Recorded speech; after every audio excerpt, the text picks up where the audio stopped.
Titian is an artist who, in his later career, spent a very long time on his paintings, or at least they were in his studio for a very long time.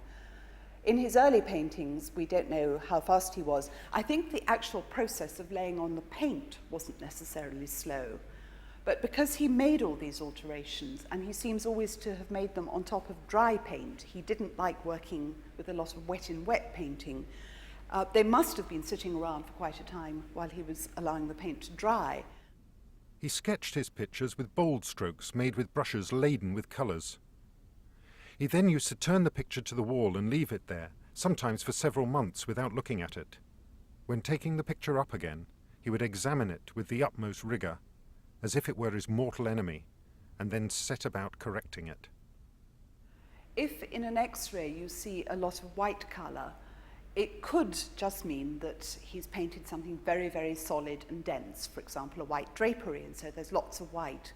But on the whole, where you do have an alteration, you tend to see extra thicknesses of white, and they can jump out at you as being very obviously an area where changes have happened. In the case of the painting of the head of the Pharisee, everything seems to have come right straight away. And so as a result, in the X-ray, it's a very, very dark, shadowy shape. That's because there's very little lead white in the paint.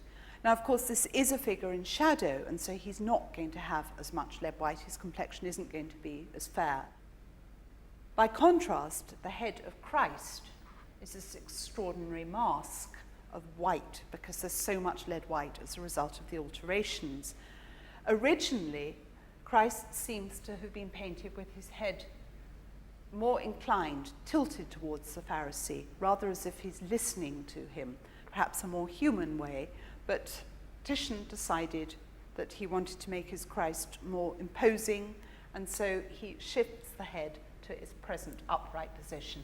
That's the back of the present head that we see there.